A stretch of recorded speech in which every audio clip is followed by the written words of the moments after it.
યુજીસીના કાયદા અને અત્યાચારના મુદ્દે વડોદરામાં જન આક્રોશ રેલી, કલેક્ટરને આવેદનપત્ર। વડોદરા શહેરમાં આજે એસસી, એસટી અને ઓબીસી સમાજ દ્વારા વિવિધ પડતર માંગણીઓ તેમજ શિક્ષણ ક્ષેત્રે લાગુ કેટલાક કાયદાઓ સામે વિરોધ પ્રદર્શન યોજાયું હતું। ડોક્ટર બાબા સાહેબ આંબેડકર ભવન અલકાપુરી ખાતેથી શરૂ થયેલી વિશાળ જન આક્રોશ રેલી રેસકોર્સ ખાતે આવેલી બાબા સાહેબ આંબેડકરની પ્રતિમા સુધી પહોંચી અને ત્યારબાદ કલેક્ટર કચેરી સુધી જઈ આવેદનપત્ર પાઠવવામાં આવ્યું હતું। રેલીના આગેવાનોએ જણાવ્યું હતું કે યુજીસીના વર્ષો જૂના કેટલાક નિયમોના કારણે વિદ્યાર્થીઓને અન્યાય સહન કરવો પડે છે।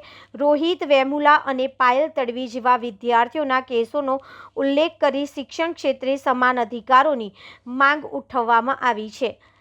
સાથે જ એસસી, એસટી અને ઓબીસી સમાજ સામે થતા અત્યાચાર બંધ કરવાની પણ માંગ કરવામાં આવી હતી।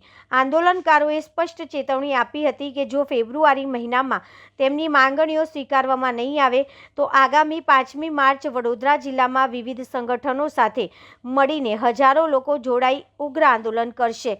રેલીના અંતે પ્રતિનિધિ મંડળે કલેક્ટરને આવેદનપત્ર સોંપી સરકાર સુધી આ મુદ્દાઓ પહોંચાડવાની રજૂઆત કરી હતી। આજરોજ અમે racecourse Alkapuri doctor Baba Saheb Ambedkar ભવનથી doctor Baba Saheb પ્રતિમા અને ત્યાંથી કલેક્ટર કહ્યું ચાલતા પહેલાં રેલીનું આયોજન કર્યું છે। આ રેલીનું આયોજન યુજીસી એક્ટ પર જે સુપ્રીમ કોર્ટના જજોએ રોક લગાવી છે, અમારો સુપ્રીમ કોર્ટનો વિરોધ નથી પણ અમારો વિરોધ છે સુપ્રીમ કોર્ટના જજો પર।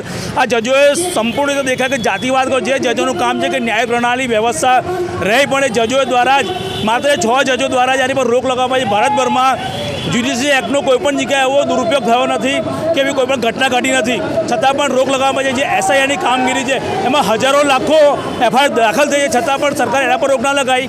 રોક કોના પર લગાવી? જે આ દેશ તો એકદમ કમજોર વર્ગ છે અને યુજીસી એક્ટ તો ખાલી માત્ર જે લોકોએ વર્ગીકરણને શોધ કરી ખાલી યુજીસી એક્ટને આ લોકોને પહેલાં એ આવ્યો હતો કે અમે એને સ્ટે લાવીશું। એકચ્યુઅલમાં એસસી એસટીના છોકરા પર જે અધિકાર હતા એ અધિકાર રોકવાનું કામ થયું છે। એ જૂની એક્ટ હતી, એ એક્ટ એમને પ્રોટેક્શન હતું પણ એ એક્ટ પર હવે સ્ટે કરી દો એટલે અમારા જે બાળકો છે ઓર ભણતરમાં ડાઉન જશે, અમારા બાળકો સારા ઓફિસર ના પણ એટલા આ મનુવાદની જે બુદ્ધિ માત્ર દેશના મૂળ નિવાસીઓને હંમેશા ગુલામ બનાવી રહી છે અને આ અમે હરગીઝ ચાલવા દઈએ નહીં। જો અમારી વાત હવે સુપ્રીમ કોર્ટ કે દેશની ન્યાય પ્રણાલી નહીં માને તો આવનારા સમયમાં ગુજરાતભરમાં ખૂની આંદોલન ખેલવાની અમે તૈયારી કરીએ છીએ। જય ભીમ। 150 થી 200 લોકોની સંખ્યામાં છે। આ બધા સંગઠનના પ્રમુખો આવ્યા છે, કોઈ પબ્લિક નથી।